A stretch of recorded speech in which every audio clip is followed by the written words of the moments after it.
नमस्कार. VAJ academy या YouTube चॅनलवर आपलं सहर्ष स्वागत आहे.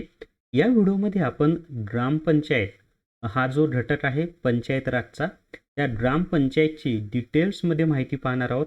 एकाच व्हिडिओमध्ये संपूर्ण ग्रामपंचायतची माहिती मी दिलेली आहे आणि विशेष म्हणजे 2022 मध्ये ज्या नवीन सुधारणा झालेल्या आहेत ग्रामपंचायतीमध्ये थेट सरपंचाची निवडीच्या संदर्भात, त्या थेट सरपंचाची जी निवड आहे ग्रामपंचायतमधील त्याची सुद्धा माहिती आपण या व्हिडिओमध्ये पाहणार आहोत. व्हिडिओ शेवटपर्यंत पहा, निश्चितच तुम्हाला याचा फायदा होईल. या व्हिडिओला सर्वांनी लाईक करा, शेअर करा आणि VAJ academy YouTube channel subscribe करा. तर या ठिकाणी पहा, ग्रामपंचायत, आता ही जी ग्रामपंचायत आहे ना, ही पंचायत राज संस्थांचा पाया असं म्हणलं जातं. म्हणजे आपल्याकडे स्थानिक स्वराज्य संस्थांचे दोन प्रकार आहेत. एक आहे ग्रामीण भागातील स्थानिक स्वराज्य संस्था आणि दुसरा आहे नागरी भागातील स्थानिक स्वराज्य संस्था. ग्रामीण भागातील स्थानिक स्वराज्य संस्था ही त्रिस्तरीय आहे. आता हे जे तीन स्तर आहेत, म्हणजे ग्रामीण भागातील जी स्थानिक स्वराज्य संस्था आहे जिला आपण पंचायत राज म्हणतो, त्या पंचायत राजचे किंवा ग्रामीण भागातील स्थानिक स्वराज्य संस्थेचे तीन स्तर आहेत. त्याच्या जिल्हा पातळीवर जिल्हा परिषद, तालुका किंवा गट पातळीवर पंचायत समिती आणि गाव पातळीवर ग्रामपंचायत. तर आज आपण ग्रामपंचायत हा जो घटक आहे पंचायत राजमधील त्रिस्तरीय पंचायत राज व्यवस्थेमधील सर्वात खालचा स्तर त्याची माहिती पाहणार आहोत. तर ग्रामपंचायत पंचायत राज संस्थांचा पाया किंवा मूलभूत घटक आहे. त्रिस्तरीय पंचायत राज व्यवस्थेतील सर्वात कनिष्ठ स्तर म्हणजे गाव पातळीवरील ग्रामपंचायत ही संस्था होय. ग्रामपंचायत महाराष्ट्रात पंचायत राजची अंमलबजावणी व्हायच्या आधीपासून अस्तित्वात आहे. याचा अर्थ काय माहीत आहे का, की आपल्याकडे पंचायत राजची अंमलबजावणी 1 मे 1962 या तारखेपासून झालेली आहे. परंतु महाराष्ट्रामध्ये ग्रामपंचायतींची स्थापना ही 1 जून 1959 मध्ये झालेली आहे. म्हणजे पंचायत राजची अंमलबजावणी व्हायच्या आधीपासून महाराष्ट्रामध्ये ग्रामपंचायत अस्तित्वात आहे. त्याच्यावर आपल्याला असे प्रश्न विचारले जाऊ शकतात की पंचायत राज महाराष्ट्रामध्ये पंचायत राजची अंमलबजावणी व्हायच्या आधीपासून कोणती स्थानिक स्वराज्य संस्था अस्तित्वात होती, तर तिचं उत्तर आहे ग्रामपंचायत. त्याच्यानंतर त्रिस्तरीय पंचायत राज व्यवस्थेमधील सर्वात निम्न स्तरावर असलेली किंवा कनिष्ठ स्तरावर असलेली संस्था कोणती, तर ग्रामपंचायत. त्याच्यानंतर ग्रामपंचायत ही ग्रामसभेची कार्यकारी समिती असते. खूप परीक्षेला हा प्रश्न आलेला आहे की ग्रामसभेची कार्यकारी समिती कोणती आहे, तर ग्रामसभेची कार्यकारी समिती ही ग्रामपंचायत असते. आता मुळामध्ये ना कार्यकारी समिती म्हणजे काय, तर अंमलबजावणी करण्याचं काम जी समिती करते ना ती कार्यकारी समिती असते. म्हणजे ग्रामसभेनं जे काही ठराव घेतलेले आहेत त्याची अंमलबजावणी करण्याचं काम या ग्रामपंचायतीचं आहे. म्हणजे प्रत्यक्ष काम करण्याचं काम या ग्रामपंचायतीचं आहे, म्हणून ती कार्यकारी समिती होय. आता या ग्रामपंचायतची निर्मिती कशी झालेली आहे त्या संदर्भात आपण माहिती पाहणार आहोत. तर अतिशय मस्त आणि छान अशी माहिती आहे पहा मित्रांनो. तर भारताच्या राज्यघटनेतील कलम 40 मध्ये ग्रामपंचायतची तरतूद केलेली आहे. खूप परीक्षांना प्रश्न आलेला आहे की भारताच्या राज्यघटनेतील कोणत्या कलमामध्ये ग्रामपंचायतची तरतूद आहे, तर कलम 40 मध्ये. आता हे जे कलम 40 आहे ना, हे आपले जे मार्गदर्शक तत्व किंवा नीतिनिर्देशक तत्व जे आहेत राज्यघटनेमध्ये कलम 36 ते कलम 51 मध्ये, त्या मार्गदर्शक तत्वामध्ये हे कलम 40 येतं. तर त्या कलम 40 मध्ये प्रत्येक गावामध्ये ग्रामपंचायत असावी अशी तरतूद केलेली आहे. आता म्हणजे याच्यावर असे प्रश्न आलेले आहेत की भारताच्या मूळ राज्यघटनेमध्ये कोणत्या स्थानिक स्वराज्य संस्थेचा उल्लेख केलेला आहे, तर ग्रामपंचायत या स्थानिक स्वराज्य संस्थेचा उल्लेख केलेला आहे. ही एकमेव स्थानिक स्वराज्य संस्था आहे जिचा भारताच्या मूळ राज्यघटनेमध्ये उल्लेख केलेला होता. मुंबई ग्रामपंचायत अधिनियम 1958 मधील कलम 5 नुसार 1 जून 1959 रोजी ग्रामपंचायतींची स्थापना झालेली आहे. आता याच्यामध्ये मुंबई ग्रामपंचायत अधिनियम कोणत्या वर्षीचा आहे, ते 1958 मधला आहे. आणि याच अधिनियमानुसार आपलं कामकाज चालतं. बरं, आपल्या महाराष्ट्रामध्ये ग्रामपंचायतींचं जे काही कामकाज चालतं ते मुंबई ग्रामपंचायत अधिनियम 1958 नुसार चालत असतं. आता याच्यामध्ये जे कलम 5 आहे, हे कलम 5 सुद्धा तुम्हाला लक्षात ठेवणं आवश्यक आहे. कलम 5 नुसार महाराष्ट्रामध्ये ग्रामपंचायतीची स्थापना झाली. पण हे कलम 5 कशामधील, मुंबई ग्रामपंचायत अधिनियम 1958 मधील. त्याच्यानंतर महाराष्ट्रामध्ये ग्रामपंचायतीची स्थापना केव्हा झाली, तर 1 जून 1959 या तारखेला झालेली आहे. आणि मूळ राज्यघटनेमध्ये ग्रामपंचायतचा जो उल्लेख केलेला आहे तो मार्गदर्शक तत्वे किंवा नीतिनिर्देशक तत्वांमधील कलम 40 मध्ये. आता या ग्रामपंचायतची रचना कशी असते ते आपण पाहूयात. खूप छान अशी माहिती आहे पहा मित्रांनो, आणि ही माहिती तुम्हाला आवडत असेल तर व्हिडिओला सर्वांनी लाईक करा. याच्यामध्ये पहा 600 पेक्षा जास्त लोकसंख्या असलेल्या गावांसाठी स्वतंत्र ग्रामपंचायत स्थापन करण्यात येते. ही सर्वसाधारण झालेली आहे. त्याच्यानंतर म्हणजे किमान 600 लोकसंख्या पाहिजे. 600 लोकसंख्या असेल तर ग्रामपंचायत स्थापन होते. 600 पेक्षा कमी लोकसंख्या असलेल्या गावांसाठी गट ग्रामपंचायत किंवा ग्रुप ग्रामपंचायत स्थापन केली जाते. तुम्ही जर पश्चिम महाराष्ट्रामध्ये पाहिलं ना, तर पश्चिम महाराष्ट्रामध्ये गट ग्रामपंचायत किंवा ग्रुप ग्रामपंचायतींची संख्या जास्त आहे. त्याचं कारण असं आहे की लोकसंख्या जी आहे ती वाडी किंवा वस्तीवर राहते पश्चिम महाराष्ट्रामध्ये. त्यामुळं गावची लोकसंख्या 600 पेक्षा कमी तुम्हाला आढळून येईल. मराठवाड्यामध्ये गट ग्रामपंचायतींची संख्या फार कमी आहे, कारण गावची लोकसंख्या जास्त असते. आता हे जर तुम्ही डोंगरी भागामध्ये गेलात, जिथे डोंगर असतो, डोंगराळ प्रदेश असतो, अशा डोंगरी भागामध्ये गेलात तर मात्र 300 लोकसंख्या असलेल्या गावात ग्रामपंचायत असते. हे खूप महत्त्वाचं आहे बरं का. हे सर्वसाधारण जे गावं असतात त्यांच्यामध्ये 600 पेक्षा जास्त लोकसंख्या असेल तर स्वतंत्र ग्रामपंचायत असते. 600 पेक्षा कमी असेल तर गट ग्रामपंचायत असते. परंतु डोंगरी भागामध्ये जर तुम्ही गेलात तर तिथे मात्र 300 लोकसंख्या असलेल्या गावात ग्रामपंचायत स्थापन केली जाते. हेच जर तुम्ही पठारी भागामध्ये गेलात तर पठारी भागामध्ये ना 500 लोकसंख्या असलेल्या गावामध्ये ग्रामपंचायत असते. तर लक्षात येते सर्वांच्या की सर्वसाधारण परिस्थितीमध्ये 600 पेक्षा जास्त लोकसंख्या असेल तर ग्रामपंचायत असते. डोंगरी भागामध्ये 300 लोकसंख्या असेल, 300 किंवा त्यापेक्षा जास्त, तर ग्रामपंचायत असते. पठारी भागामध्ये 500 किंवा त्यापेक्षा जास्त लोकसंख्या असेल तर त्या गावात ग्रामपंचायत असते. आता ग्रामपंचायतमध्ये सदस्य संख्या किती असते हा तर प्रश्न इतक्या परीक्षांना आलेला आहे ना. तर ग्रामपंचायतमध्ये किमान 7 व कमाल 17 सदस्य असतात. म्हणजे कमीत कमी 7 आणि जास्तीत जास्त 17 सदस्य असतात. आता या ग्रामपंचायतमध्ये महिलांसाठी 50% जागा राखीव असतात आणि स्थानिक स्वराज्य संस्थांमध्ये महिलांना राखीव जागा देणारं पहिलं राज्य महाराष्ट्र आहे बरं का. हे पण लक्षात असू द्या. सुरुवातीला स्थानिक स्वराज्य संस्थांमध्ये महिलांना 33% जागा राखीव होत्या, परंतु आत्ता सध्या 2023 मध्ये महिलांसाठी किती टक्के जागा राखीव आहेत तर 50% जागा राखीव आहेत. इतर मागासवर्गीय ज्यांना आपण ओबीसी म्हणतो, तर इतर मागासवर्गीयांसाठी 27% जागा राखीव असतात. अनुसूचित जाती व अनुसूचित जमातींसाठी लोकसंख्येच्या प्रमाणात जागा राखीव असतात. एससी आणि एसटीला गावच्या लोकसंख्येच्या प्रमाणात जागा राखीव असतात. ओबीसी म्हणजेच इतर मागासवर्गीयांसाठी 27% जागा राखीव असतात आणि महिलांसाठी 50% जागा राखीव असतात. प्रत्येक मुद्दा व्हेरी व्हेरी व्हेरी IMP आहे. त्याच्यानंतर ग्रामपंचायत सदस्याला पंच असे म्हणतात. हाही प्रश्न काही परीक्षांना आलेला आहे की ग्रामपंचायत सदस्याला काय म्हणतात, तर पंच असे म्हणतात. ग्रामीण म्हणजे पूर्वी ग्रामपंचायत सदस्याला पंच म्हणायचे, तर काही भागामध्ये आजही ग्रामपंचायत सदस्याला पंच म्हणतात. तर हे सुद्धा माहिती असू द्या. तर ही आहे ग्रामपंचायतची रचना. खूपच महत्त्वाचा भाग होता. हमखास याच्यावर प्रश्न विचारलेले आहेत. आता आपण ग्रामपंचायतची जी सदस्य संख्या आहे ना ती पाहूयात. तुम्ही म्हणाल सर वरच पाहिली की हो, पण वर आपण थोडक्यामध्ये पाहिली की किमान 7 असते, कमाल 17 असते. आता आपण डिटेल्समध्ये पाहणार आहोत की गावची लोकसंख्या जर 600 ते 1500च्या दरम्यान असेल तर 7 सदस्य असतात. गावची लोकसंख्या 1501 ते 3000च्या दरम्यान असेल तर 9 सदस्य असतात. गावची लोकसंख्या 3001 ते 4500च्या दरम्यान असेल तर 11 सदस्य असतात. गावची लोकसंख्या 4501 ते 6000च्या दरम्यान असेल तर 13 सदस्य असतात. गावची लोकसंख्या 6001 ते 7500 असेल तर 15 सदस्य असतात आणि गावची लोकसंख्या 7501 पेक्षा जास्त असेल तर 17 सदस्य असतात.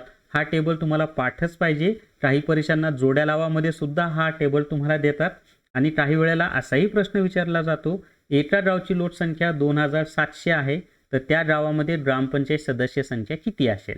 तर कमेंट करून सांगा बरं, 2700 जर लोकसंख्या असेल तर त्या गावची ग्रामपंचायतची सदस्य संख्या किती असेल हे तुम्ही मला कमेंट करून सांगा. आता आपण ग्रामपंचायतच्या सदस्यांची पात्रता पाहणार आहोत, पण त्याच्या आधी ना काही सेकंद फक्त माझी जाहिरात मित्रांनो. ही सर्व माहिती, ही जी काही मी तुम्हाला माहिती देत आहे ग्रामपंचायतची, ही सर्व माहिती तुम्हाला पाहिजे असेल तर प्ले स्टोअरवरून विठ्ठल जोशी ॲप डाउनलोड करा आणि GK e book TCS IBPS pattern विकत घ्या. याच्यामध्ये खूप सारी माहिती दिलेली आहे. म्हणजे जी के सर्व याच्यामध्ये कव्हर केलेलं आहे. इतिहास, भूगोल, राज्यघटना, पंचायत राज, 73वी घटना दुरुस्ती, सर्व माहिती 2005चा RTI कायदा, ही सर्व माहिती याच्यामध्ये तुम्हाला दिलेली आहे आणि सर्व स्पर्धा परीक्षांना तुम्हाला फायदा होणार आहे. चला आपण आता पुढची माहिती पाहूयात. तर पुढची माहिती आहे पहा, ग्रामपंचायत सदस्यांची पात्रता. आता उमेदवार हा संबंधित गावचा रहिवासी असावा. दुसरी पात्रता आहे उमेदवाराचे नाव संबंधित गावच्या मतदार यादीत असावे.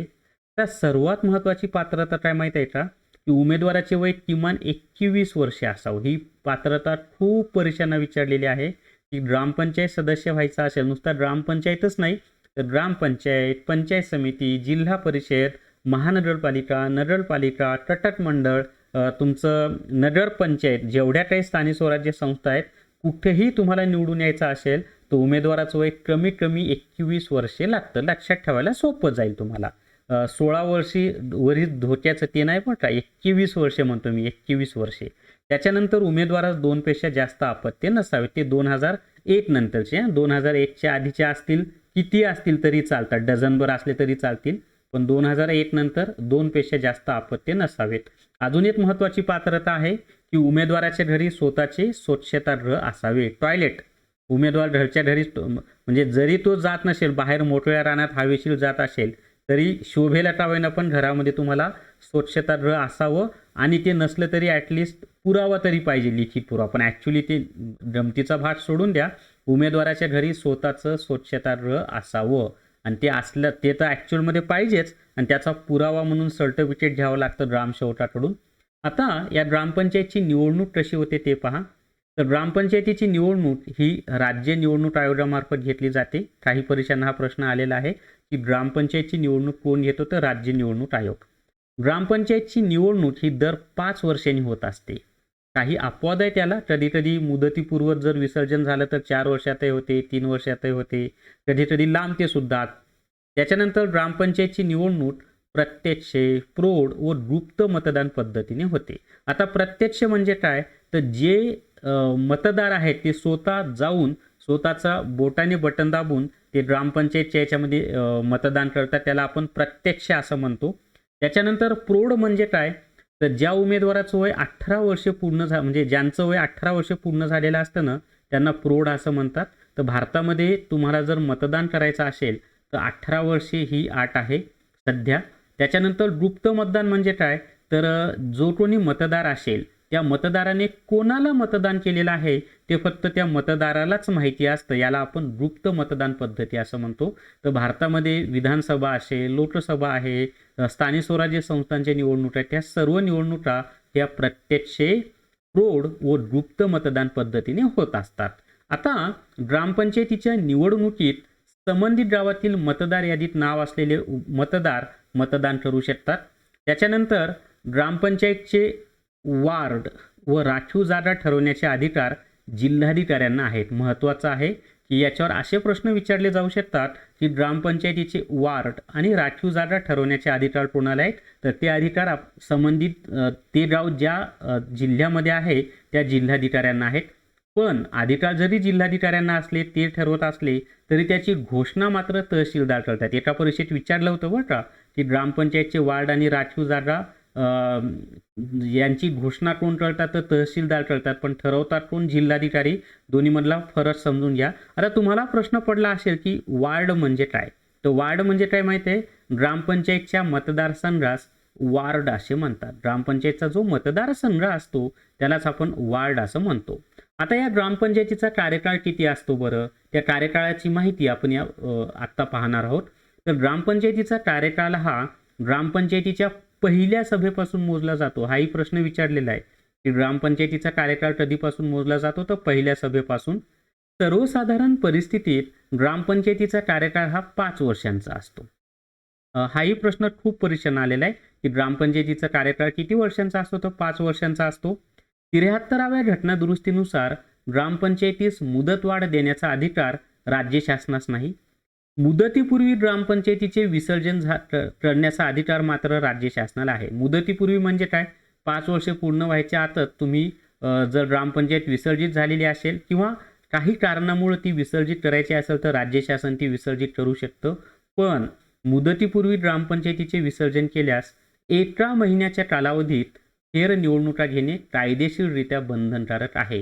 हेही खूप महत्त्वाचं आहे की मुदतीपूर्वी जर निवडणुका झाल्या मुदतीपूर्वी जर ग्रामपंचायत विसर्जित केली तर एका महिन्याच्या फेरनिवडणुका घ्याव्या लागतात. आता ग्रामपंचायतीच्या सभा यांची आपण माहिती पाहूयात. तर ग्रामपंचायतीची प्रत्येक महिन्याला एक सभा होते. याप्रमाणे एका वर्षात 12 सभा होणे आवश्यक आहे.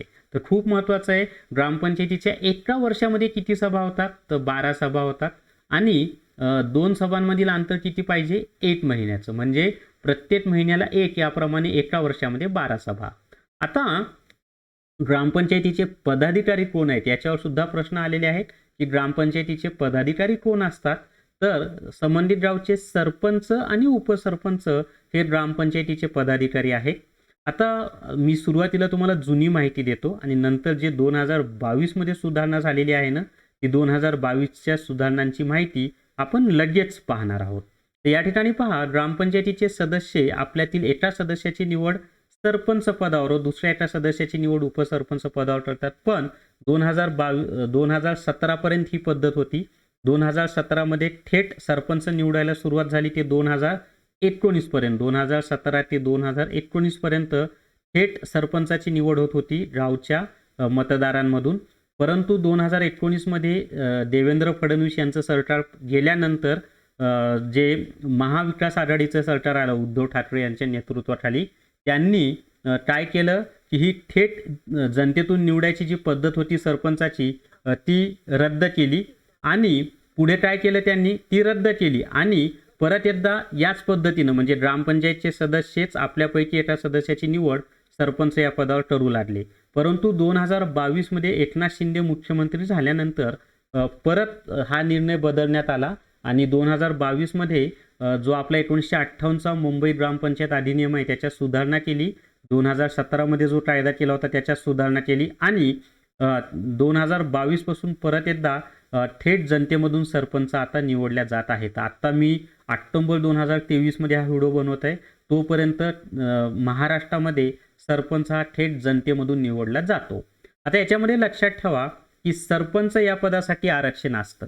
काय म्हणत आहे मी, सरपंच या पदासाठी आरक्षण असतं, परंतु उपसरपंच या पदासाठी आरक्षण नसतं. महत्त्वाचं आहे की सरपंच पदासाठी आरक्षण आहे परंतु उपसरपंच पदासाठी आरक्षण नाही.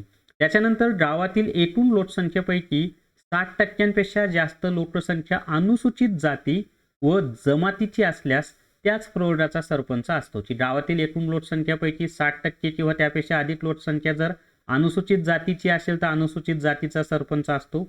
अनुसूचित जमाती म्हणजे एसटी कॅटेगरीचे असेल तर एसटी कॅटेगरीचा सरपंच असतो.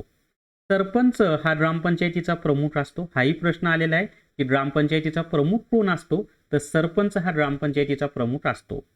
सरपंच व उपसरपंच यांचा कार्यकाळ हा 5 वर्षांचा असतो. म्हणजे ग्रामपंचायतचा जो कालावधी आहे तोच यांचा कालावधी आहे 5 वर्षे. सरपंच व उपसरपंच यांच्या निवडणुकीत समान मते पडल्यास सभेच्या पीठासीन अधिकाऱ्यासमोर चिठ्ठ्या टाकून निवड केली जाते. बऱ्याच वेळेला गावामध्ये अशी होती कंडिशन की दोन्ही बाजूला समान मतं पडतात, मग चिठ्ठ्या टाकून तिथं सरपंच किंवा उपसरपंच निवडला जातो. आता सरपंच व उपसरपंच यांच्या निवडणुकीत काही वाद निर्माण झाल्यास निवडणुकीपासून 14 दिवसांच्या आत जिल्हाधिकाऱ्यांकडे तक्रार करता येते व जिल्हाधिकाऱ्यांनी दिलेल्या निर्णयाविरोधात 15 दिवसांच्या आत विभागीय आयुक्तांकडे तक्रार करता येते. आपल्या महाराष्ट्रामध्ये 6 प्रशासकीय विभाग आहेत, त्यांनाच विभागीय आयुक्त असे म्हणतात. आता हे जे सरपंचाचे अधिकार काय आहेत ते आपण पाहूयात. तर ग्रामपंचायतीचा वास्तविक प्रमुख हा सरपंच असतो. व्हेरी IMPI खूप परीक्षांना प्रश्न आलेला आहे की ग्रामपंचायतीचा वास्तविक प्रमुख कोण असतो, तर सरपंच असतो. ग्रामपंचायतीच्या सभा बोलावणे व त्या सभांचे अध्यक्षस्थान भूषवणे हे सुद्धा सरपंचाचं काम आहे. ग्रामसभा म्हणजे ग्रामपंचायतीच्या सभांची माहिती आपण वरच पाहिलेली आहे की दर महिन्याला एक सभा होत असते ग्रामपंचायतची आणि एका वर्षात 12 होत असतात. ग्रामसभा बोलाविणे व ग्रामसभेचे अध्यक्षस्थान भूषवणे. ग्रामसभा म्हणजे काय, तर गावातील सर्व प्रौढ व्यक्तींचा म्हणजे ज्यांचं वय 18 वर्षे पूर्ण झालेलं आहे अशा सर्व स्त्री आणि पुरुषांचा समावेश हा ग्रामसभेमध्ये होत असतो. पुढे सरपंच हा ग्रामपंचायत व पंचायत समिती यांना साधणारा दुवा आहे, हाही प्रश्न बऱ्याच परीक्षांना आलेला आहे. त्याच्यानंतर ग्रामसभेचा अध्यक्ष कोण असतो, हाही प्रश्न आलेला आहे. त्याच्यानंतर ग्रामसभा बोलवण्याचा अधिकार कुणाला आहे, हाही प्रश्न आलेला आहे. तर हे सर्व सरपंचाचे अधिकार आहेत. ग्रामपंचायतीच्या दैनंदिन कारभारावर नियंत्रण ठेवणे, ग्रामपंचायतीच्या कर्मचारी वर्गावर नियंत्रण ठेवणे, ग्रामपंचायतीच्या कारभाराची माहिती पंचायत समिती व जिल्हा परिषदेला देण्यात. याच्यामध्ये पहिले जे 4 मुद्दे आहेत ते महत्त्वाचे आहेत, की ग्रामपंचायतीचा वास्तविक प्रमुख सरपंच असतो, ग्रामपंचायतीची सभा बोलवण्याचा अधिकार सरपंचाचा असतो, ग्रामसभेच्या सभेचे अध्यक्षस्थान सरपंच भूषवतो. त्याच्यानंतर ग्रामसभा बोलवण्याचा अधिकार सरपंचाला आहे, ग्रामसभेचा अध्यक्षस्थान सरपंच भूषवतो आणि सरपंच हा ग्रामपंचायत व पंचायत समिती यांना साधणारा दुवा आहे. आता आपण उपसरपंचाचे अधिकार आणि कार्य कोणते आहेत त्याची माहिती पाहूया. तर सरपंचाची जे काही मी तुम्हाला सरपंचाने सोपवलेली सर्व कामे करणे आणि सरपंचाच्या अनुपस्थितीत उपसरपंचांना त्यांचे सर्व अधिकार मिळतात व त्याला सरपंचाची सर्व कामे करावी लागतात. जेव्हा सरपंच असतात तेव्हा उपसरपंचाला अशी काही खास कामं नसतात, परंतु जेव्हा सरपंच नसतो तेव्हा उपसरपंच हाच सरपंच या नात्याने सरपंचाची सर्व कामे करीत असतो. आता हे राजीनामा कोणाकडे देतात, तर ग्रामपंचायतचे उपसरपंच आपल्या पदाचा राजीनामा सरपंचांना देतात. खूप महत्त्वाचा मुद्दा आहे बरं का, बऱ्याच परीक्षांना हे प्रश्न विचारलेले आहेत की ग्रामपंचायतचे उपसरपंच आपल्या पदाचा राजीनामा कोणाला देतात, सरपंचांना देतात.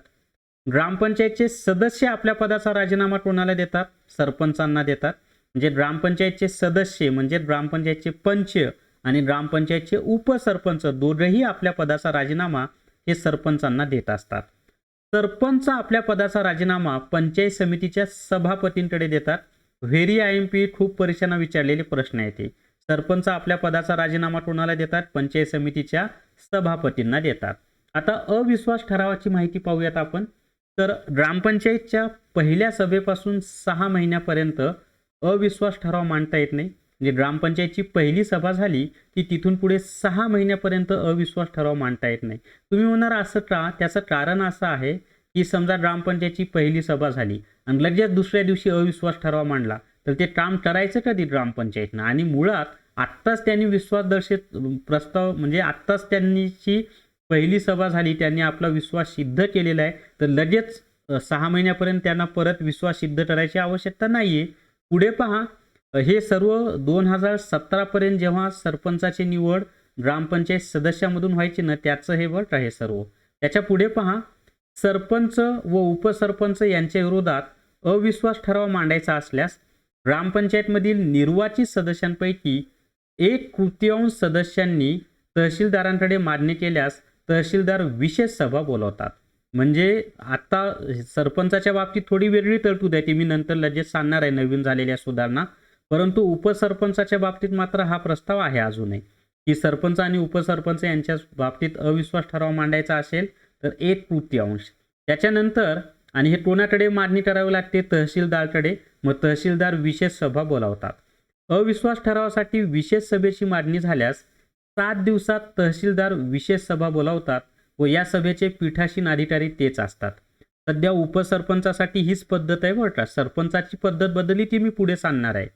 अविश्वास ठरावासाठी बोलावण्यात आलेल्या विशेष सभेत उपस्थित राहून मतदान करणाऱ्या 2/3 सदस्यांनी संमती दिल्यास अविश्वास ठराव मंजूर होतो. म्हणजे उपसरपंचाला जर बडतर्फ करायचा असेल सध्या तर हीच पद्धत आहे. एकदा अविश्वास ठराव नामंजूर झाल्यास परत 1 वर्षे अविश्वास ठराव मांडता येत नाही.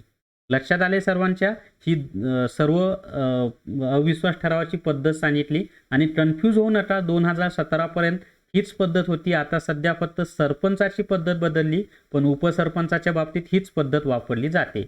आता बडतर्फी व निलंबन पहा. तर ग्रामपंचायत सदस्य, त्याच्यानंतर सरपंच व उपसरपंच यांना बडतर्फ करण्याचा अधिकार जिल्हा परिषदेच्या स्थायी समितीला आहे. लक्षात ठेवा, म्हणजे ग्रामपंचायत सदस्य असेल, सरपंच असेल आणि उपसरपंच असेल, यांना बडतर्फ करण्याचा अधिकार कोणाला आहे, तर जिल्हा परिषदेच्या स्थायी समितीला आहे. याच्यावर कसा प्रश्न विचारला जाऊ शकतो, तर ग्रामपंचायत सदस्य, सरपंच आणि उपसरपंच यांना बडतर्फ करण्याचा अधिकार कोणाला आहे, तर जिल्हा परिषदेच्या स्थायी समितीला.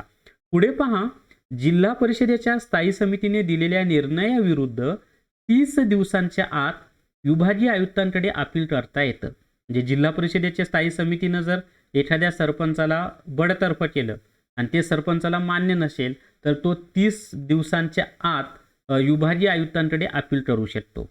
आता सरपंचाचं वेतन किती आहे तर 6,000 रुपये किंवा ग्रामपंचायतीच्या एकूण उत्पन्नापैकी 2% यापैकी जी रक्कम कमी असेल ते सरपंचाचं वार्षिक वेतन असतं बरं का.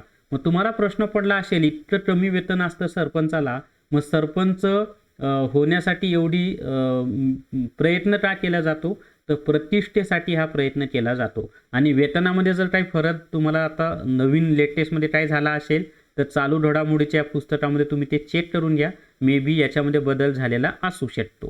ठीक आहे. तर पुढे पहा आता सरपंचाची थेट निवड. मी जे तुम्हाला सांगितलं की 2022 मध्ये ज्या नवीन सुधारणा झालेल्या आहे सरपंचाच्या थेट निवडणुकी संदर्भात ते आपण पाहूयात. तर सरपंचाची थेट जनतेतून निवड, आता हे मुद्दे लक्षात ठेवा. 27 जुलै 2022 रोजी अंमलात आलेल्या महाराष्ट्र ग्रामपंचायत सुधारणा अधिनियम 2017 नुसार कलम 30(1) म्हणजे कलम 30(अ) त्याच्यामध्ये उपकलम 1(अ) नुसार सरपंच पदासाठी थेट निवडणूक होते. म्हणजे मी तुम्हाला जे सांगितलं की 2017 पर्यंत सरपंच हा ग्रामपंचायत सदस्यामधून निवडून यायचा, परंतु 2017 मध्ये देवेंद्र फडणवीस मुख्यमंत्री असताना त्यांनी सरपंचाची थेट जनतेतून निवड सुरू केली.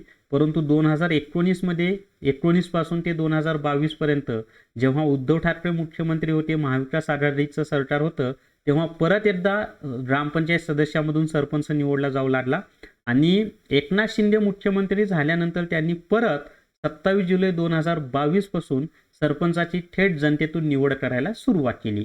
तर त्यासाठी त्यांनी अध्यादेश काढला, 2017च्या अधिनियमामध्ये सुधारणा केली आणि त्या 2017चा जो अधिनियम आहे त्याच्यातली कलम 30(अ) आणि त्याचं पोट कलम 1(अ) नुसार सरपंच पदासाठी थेट निवडणूक होते. आता ग्रामपंचायतीच्या मूळ सदस्यांची संख्या आहे तीच राहते. सरपंच हे पद अतिरिक्त असते. म्हणजे एखाद्या गावच्या ग्रामपंचायतमध्ये 7 सदस्य असतील तर 7च सदस्य निवडून दिले जातात आणि सरपंच जो आहे थेट जनतेतून निवडलेला असेल तो अतिरिक्त असतो. म्हणजे मूळचे 7 सदस्य प्लस सरपंच असे 8 सदस्य असतात, कारण सरपंच हा ग्रामपंचायतचा पदसिद्ध सदस्य असतोच. पुढे कलम 7 नुसार थेट निवडलेला सरपंच ग्रामसभेचा अध्यक्ष असतो. ग्रामसभा म्हणजे काय ते आपण पुढे पाहणार आहोत. त्याच्यानंतर सरपंचाच्या अनुपस्थितीत उपसरपंच ग्रामसभेचा अध्यक्ष असतो, हे पण लक्षात ठेवा बरं का.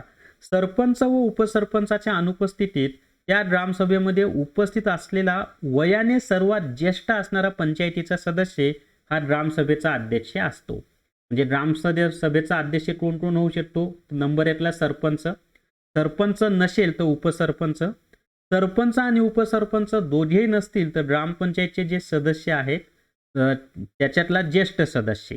पुढे पहा सरपंच उपसरपंचाच्या व पंचायतीच्या कोणताही सदस्य उपस्थित नसेल तर त्या बाबतीत ती ग्रामसभा 1 आठवड्याच्या कालावधीसाठी तहकूब करण्यात येते. हे लक्षात ठेवा बरं का की एखाद्या ग्रामसभेमध्ये सरपंच पण उपस्थित नाही, उपसरपंच पण उपस्थित नाही, त्याच्यानंतर ग्रामपंचायतीचा कोणताही सदस्य पण उपस्थित नाही, अशा वेळेला ती ग्रामसभा 1 आठवड्याच्या कालावधीसाठी तहकूब केली जाते आणि एका आठवड्यानंतर परत ती बोलावली जाते. आता त्याच्या पुढे पहा कलम 10(1)(अ) म्हणजे हे कोणतं कलम 2017 मध्ये जो अधिनियम आहे त्याच्यातला कलम 10(1)(अ) व कलम 30(1)(अ) अन्वये निवडून आलेला सरपंच हा ग्रामपंचायतीचा पदसिद्ध सदस्य असेल.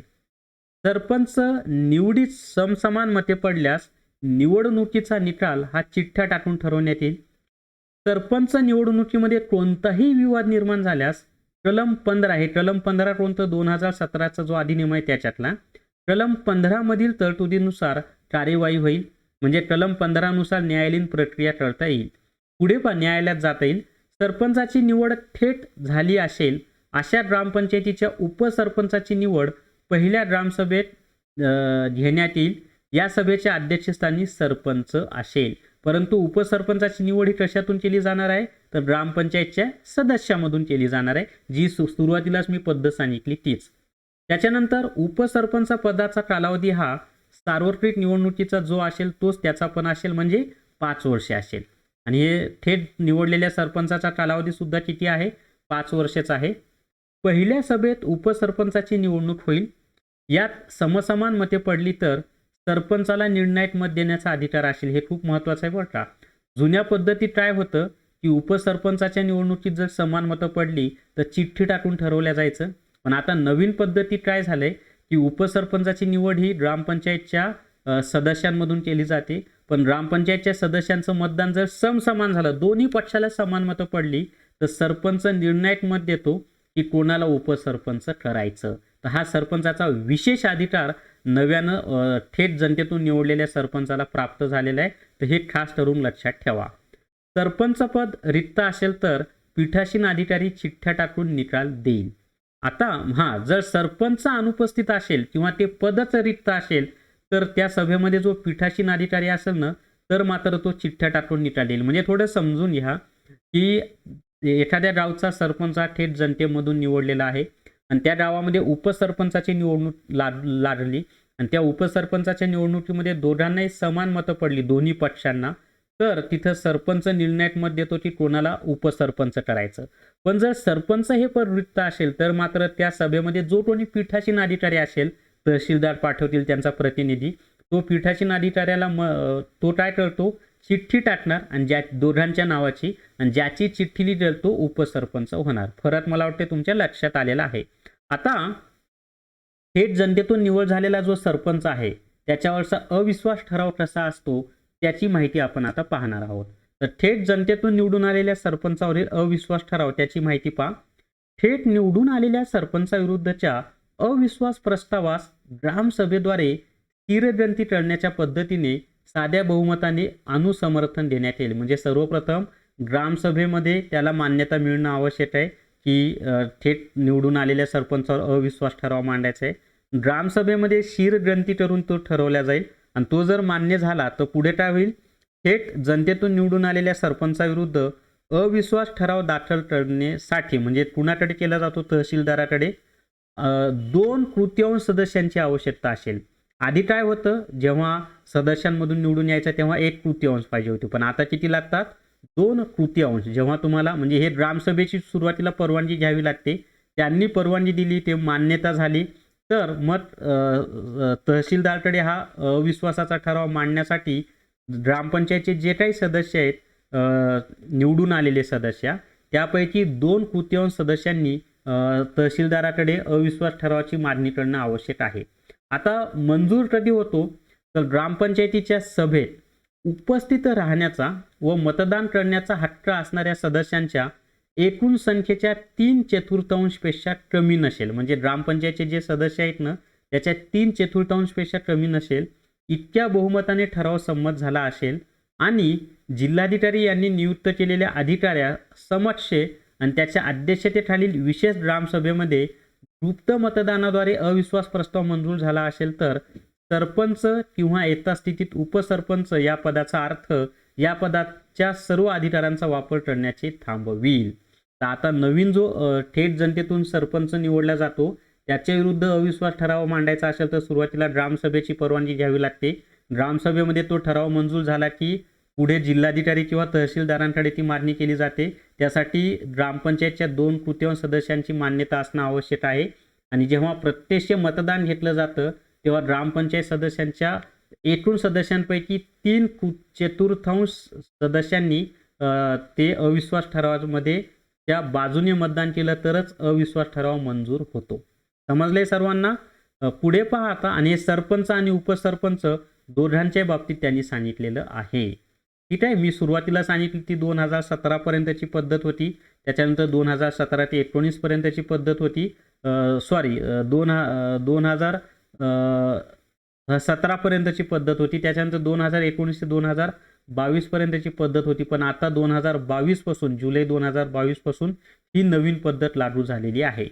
सरपंचाविरुद्ध अविश्वास असेल तर त्यानंतर सरपंचाचे अधिकार, कार्ये व कर्तव्ये उपसरपंचाकडे सोपवण्यात येतील. म्हणजे जेव्हा फक्त सरपंचाविरुद्धच अविश्वास असेल तर त्याचे जे काही अधिकार कार्य आहेत ते उपसरपंचाकडे दिले जातील. सरपंच किंवा उपसरपंच यांच्या निवडीतून 2 वर्षांच्या कालावधीच्या आत आणि पंचायतीची मुदत संपण्यासाठी 6 महिने बाकी राहिले असतील तर असा कोणताही अविश्वास ठराव आणता येणार नाही. तर हे पण लक्षात असू द्या. 5वा मुद्दा की आता नवीन जो बदल झालाय त्यानुसार 2 वर्षाच्या कालावधीच्या आत अविश्वास ठराव आणता येणार नाही. आता अविश्वास प्रस्ताव फेटाळल्यास गेल्यास पुन्हा 2 वर्षाच्या कालावधीत अविश्वास ठराव आणता येणार नाही. 2 वर्षाची मुदत आता केलेली आहे. एकदा जर फेटाळला तर तिथून पुढे 2 वर्षे अविश्वास ठराव मांडता येत नाही. त्याच्यानंतरचं पहा, थेट जनतेतून निवडून आलेल्या सरपंचाचा कालावधी किती असतो पहा. तर कलम 14(1) खंड अ मध्ये जनतेतून थेट निवडलेल्या सरपंचाचा कालावधी हा 5 वर्षे असेल अशी तरतूद केलेली आहे. तर हे झालं जनतेतून थेट निवडल्या जाणाऱ्या सरपंचाची माहिती. आता आपण ग्रामपंचायतीची जी उत्पन्नाची साधनं आहेत ना, त्या उत्पन्नाच्या साधनांची माहिती पाहणार आहोत. तर ग्रामनिधी व शासनाचे अनुदान ही ग्रामपंचायतीच्या उत्पन्नाची साधने आहेत. तर हे महत्त्वाचं आहे. ग्रामनिधी म्हणजे काय, तर ग्रामपंचायतमध्ये जे नळपट्टी असेल, घरपट्टी असेल किंवा इतर यात्रा कर लावला असेल किंवा बाजार कर असतो, जे काही कर ग्रामपंचायतीमार्फत लादले जातात त्या कराच्या माध्यमातून जे उत्पन्न ग्रामपंचायतीला मिळतं त्याला ग्रामनिधी असं म्हणतात. त्याच्यानंतर शासनाचं अनुदान म्हणजे काय, तर शासन दरवर्षी ग्रामपंचायतीला अनुदान देत असतं, त्याचा समावेश होतो. आता इथं पहा, ग्रामनिधीमध्ये पुढील बाबींचा समावेश होतो. कोणकोणत्या, घरपट्टी, पाणीपट्टी, बाजार कर, वाळूवरील कर, विविध कर्जे. त्याच्यानंतर ग्रामपंचायतीच्या हद्दीत मिळणाऱ्या जमीन महसुलाच्या 5 वर्षांच्या सरासरी इतकी रक्कम राज्य सरकार ग्रामपंचायतीस अनुदान म्हणून देते. लक्षात आलंय. तर ग्रामपंचायतीच्या हद्दीत मिळणाऱ्या जमीन महसुलाच्या 5 वर्षांच्या सरासरी इतकी रक्कम राज्य सरकार ग्रामपंचायतीस अनुदान म्हणून देते. आता ग्रामपंचायतीचा अंदाजपत्रक पहा. तर ग्रामपंचायतीचे अंदाजपत्रक सर्वप्रथम ग्रामसभेत मांडले जाते. त्याच्यानंतर हे ग्रामपंचायतीचं अंदाजपत्रक कोण तयार करतो माहिती आहे का, तर ग्रामसेवक हा ग्रामपंचायतीचं अंदाजपत्रक तयार करत असतो. ते तयार केल्यानंतर सर्वप्रथम ग्रामसभेत मांडलं जातं. ग्रामसभेने ग्रामपंचायतीचे अंदाजपत्रक मंजूर केल्यास अंतिम मान्यतेसाठी ते पंचायत समितीकडे सादर केले जाते. म्हणजे ग्रामपंचायतीच्या अंदाजपत्रकास अंतिम मान्यता कोण देतं, तर पंचायत समिती. पुढे पहा, पंचायत समितीने ग्रामपंचायतीचे अंदाजपत्रक 2 महिन्यात मंजूर करावे असे बंधन तिच्यावर आहे. तर हे 2 महिने लक्षात ठेवा की 2 महिन्यात पंचायत समितीनं ग्रामपंचायतचा अंदाजपत्रक मंजूर करणं बंधनकारक आहे. ग्रामपंचायतीच्या अंदाजपत्रकास अंतिम मान्यता पंचायत समिती देते. महत्त्वाचं आहे, ग्रामपंचायतीचे अंदाजपत्रक ग्रामसेवक तयार करतात. आता ग्रामपंचायतीची जी काही हिशोब तपासणी आहे ना, त्या हिशोब तपासणीची माहिती पहा. तर ग्रामपंचायतीच्या उत्पन्नानुसार तिची हिशोब तपासणी करण्याचे अधिकार जिल्हा परिषद, स्थानिक निधी लेखाचे लेखापाल व मुख्य लेखापाल यांना आहेत. काय म्हणत आहे मी, ग्रामपंचायतीच्या उत्पन्नानुसार तिची हिशोब तपासणी करण्याचे अधिकार जिल्हा परिषद, स्थानिक निधी लेखाचे लेखापाल आणि मुख्य लेखापाल यांना आहेत. मग आता जिल्हा परिषद केव्हा ठरते हे पहा. ग्रामपंचायतीचं उत्पन्न जर 5,000 रुपये असेल तर जिल्हा परिषद ग्रामपंचायतीची हिशोब तपासणी करते. ग्रामपंचायतीचं उत्पन्न जर 5,000 रुपयापेक्षा जास्त असेल तर स्थानिक निधी लेखाचे लेखापाल ग्रामपंचायतीची तपासणी करतात. आणि ग्रामपंचायतीचं जे उत्पन्न आहे ते 25,000 रुपयांपेक्षा जास्त असेल तर मुख्य लेखापाल ग्रामपंचायतीची हिशोब तपासणी करतात. तुमच्या लक्षात आले, ग्रामपंचायतीच्या उत्पन्नानुसार ते ठरवलेलं आहे की ग्रामपंचायतीचं उत्पन्न 5,000 रुपये असेल तर जिल्हा परिषद हिशोब तपासणी करते. ग्रामपंचायतीचं उत्पन्न 5,000 रुपयापेक्षा जास्त असेल तर स्थानिक निधी लेखाचे लेखापाल हिशोब तपासणी करतात. आणि ग्रामपंचायतीचं उत्पन्न जर 25,000 रुपयापेक्षा जास्त असेल तर मुख्य लेखापाल ग्रामपंचायतीची हिशोब तपासणी करतात. आता त्याच्या पुढची माहिती पहा, ग्रामसभा. आता ही जी ग्रामसभा आहे ना, तर ग्रामसभा हा ग्रामपंचायत अंतर्गत पंचायत राजचा एक भाग आहे. गावातील सर्व प्रौढ व्यक्तींचा लोकशाहीत प्रत्यक्ष सहभाग वाढविणारा घटक म्हणजे ग्रामसभा होय. आता या ग्रामसभेची निर्मिती कशी झालेली आहे, तर मुंबई ग्रामपंचायत अधिनियम 1958 नुसार ग्रामसभेची निर्मिती झालेली आहे. म्हणजे मुंबई ग्रामपंचायत अधिनियम 1958 नुसार ग्रामसभेची निर्मिती झालेली आहे. प्रत्येक गावामध्ये ग्रामसभा असते आणि ग्रामसभा ही गावातील सर्व मतदारांची सर्वसाधारण सभा आहे. पण याच्यामध्ये एक लक्षात ठेवा, ग्रामसभेची निर्मिती जरी मुंबई ग्रामपंचायत अधिनियम 1958 नुसार झालेली असली तरीही ग्रामसभेला घटनात्मक दर्जा हा कधी प्राप्त झाला, तर 73व्या घटना दुरुस्तीनुसार प्राप्त झालेला आहे. आता ग्रामसभेची रचना पहा. तर ग्रामसभेमध्ये गावातील सर्व 18 वर्षांवरील व्यक्तींचा म्हणजेच सर्व प्रौढांचा समावेश होतो. खूप परीक्षेला आलेला प्रश्न आहे, व्हेरी IMP. त्याच्यानंतर 73व्या घटना दुरुस्तीनुसार ग्रामसभेत घटनात्मक दर्जा प्राप्त झाला. ग्रामसभेमध्ये त्या गावातील 18 वर्षे पूर्ण करणारे सर्व स्त्री पुरुष सहभागी होतात. आता ग्रामसभेचे अध्यक्ष कोण असतात ते मी तुम्हाला वरच सांगितलेलं आहे. तर संबंधित गावचे सरपंच हे ग्रामसभेचे अध्यक्ष असतात. सरपंच जर नसतील तर उपसरपंच असतात. सरपंच आणि उपसरपंच दोघेही नसतील तर ग्रामपंचायतचे ज्येष्ठ सदस्य ग्रामसभेचे अध्यक्ष असतात. आता ग्रामसभेच्या सभा किंवा बैठका किती होतात ते पहा. तर ग्रामसभेच्या एका वर्षात किमान 4 बैठका घेणं आवश्यक आहे. त्या 4 बैठका कोणकोणत्या? 26 जानेवारी म्हणजेच प्रजासत्ताक दिन, 1 मे म्हणजे कामगार दिवस, 15 ऑगस्ट, 2 ऑक्टोबर या दिवशी ग्रामसभा घेणे बंधनकारक आहे. त्याच्यानंतर ग्रामसभेची बैठक बोलवण्याचा अधिकार हा सरपंचांना आहे. सरपंचाच्या गैरहजेरीत उपसरपंच हे ग्रामसभेची बैठक बोलावू शकतात. तसंच गट विकास अधिकारी सुद्धा ग्रामसभेची बैठक बोलावू शकतात. समजले? सरपंचच्या अनुपस्थितीत, सरपंच आणि उपसरपंचाच्या अनुपस्थितीत गट विकास अधिकारी ग्रामसभेची बैठक बोलावू शकतात. तर ग्रामसभेची बैठक बोलवण्याचा अधिकार सरपंचांना आहे. सरपंच नसतील तर उपसरपंच ग्रामसभेची बैठक बोलावू शकतात. आणि सरपंच व उपसरपंच दोघेही नसतील तर गट विकास अधिकारी ग्रामसभेची बैठक बोलावू शकतात. आता ग्रामसभेची गणपूर्ती किंवा कोरम याची माहिती आपण पाहूयात. तर ग्रामसभेचे कामकाज चालविण्यासाठी आवश्यक संख्येस ग्रामसभेची गणपूर्ती असे म्हणतात. आता कामकाज चालवण्यासाठी काय गणपूर्ती आहे?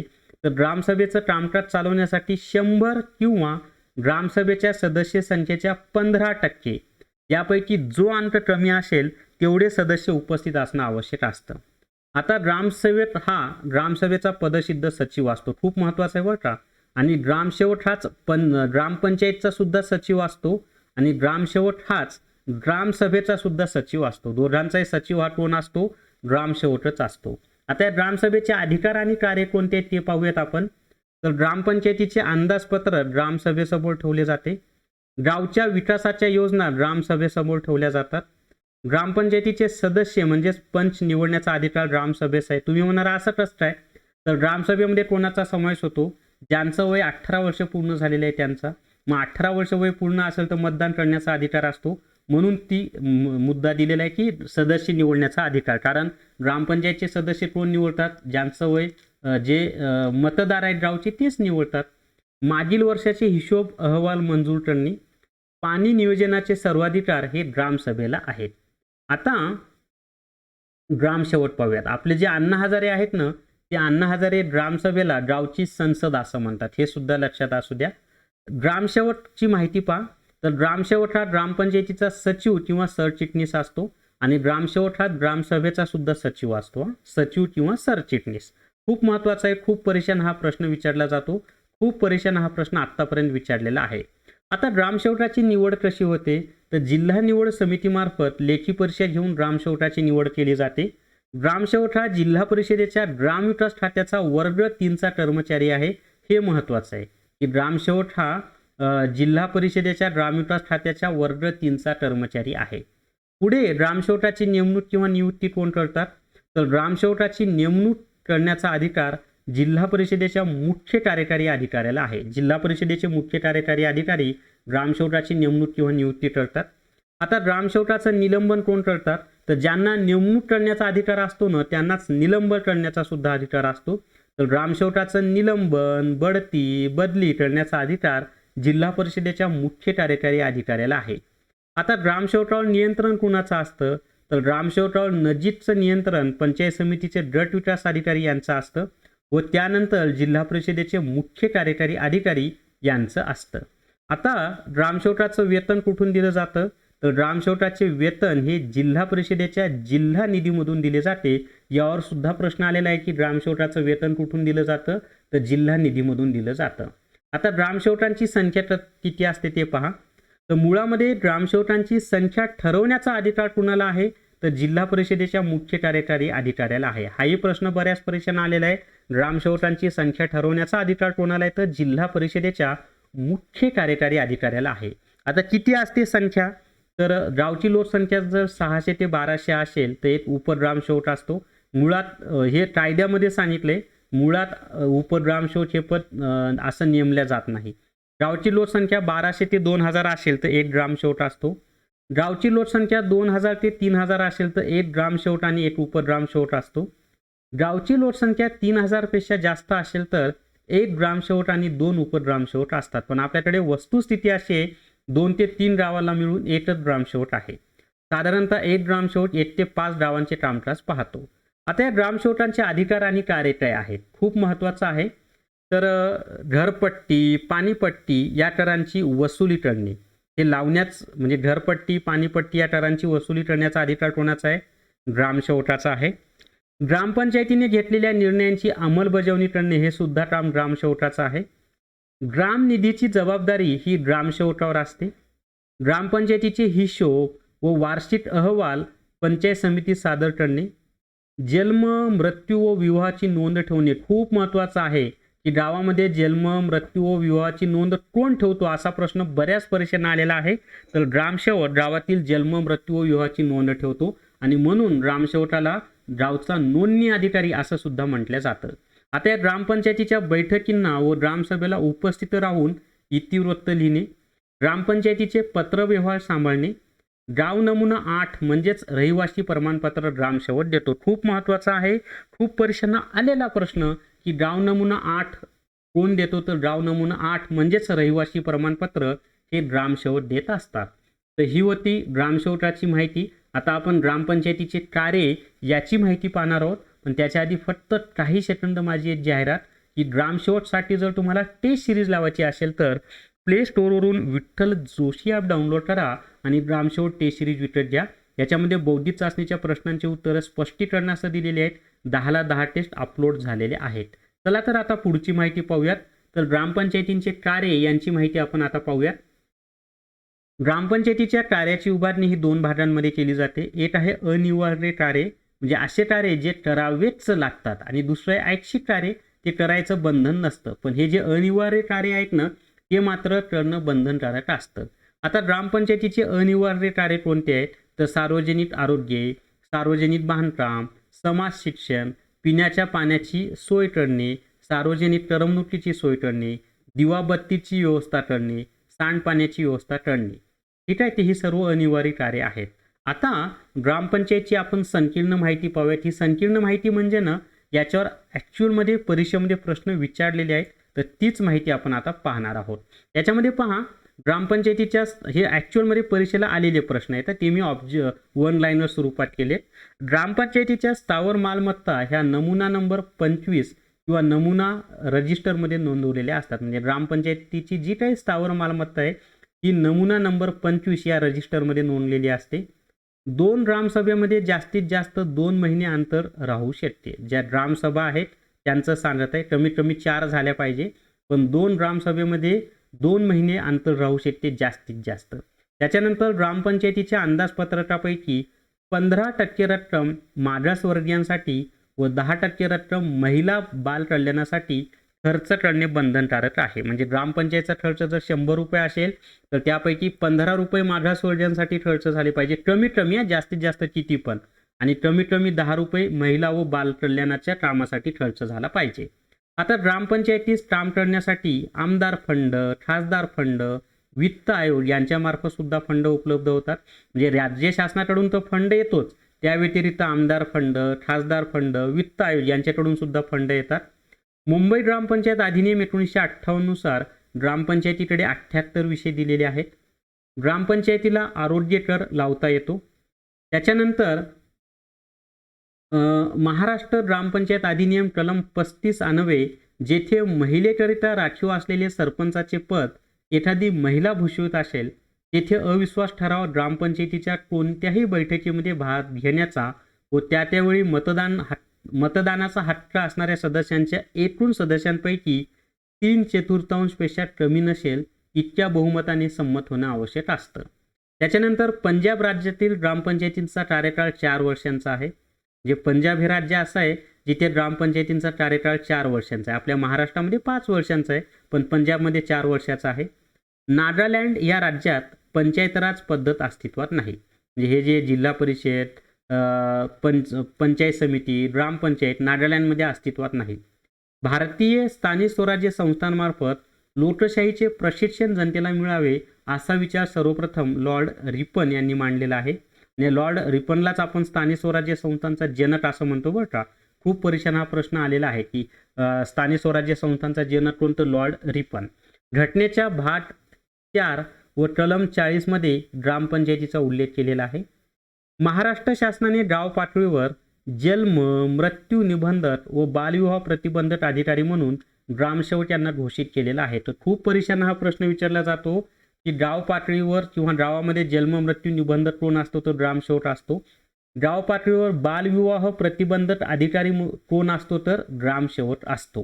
त्याच्यानंतर म्हणजे गावामध्ये बालविवाह झाला तर ते ग्रामसेवकाची जबाबदारी असते तो रोखण्याची. गावातील जनता व गट प्रशासन यातील शासकीय दुवा ग्रामसेवक आहे. ग्रामपंचायतीचे अंदाजपत्रक मुंबई ग्रामपंचायत अधिनियम 1958च्या कलम 62 नुसार ग्रामसेवक तयार करतो.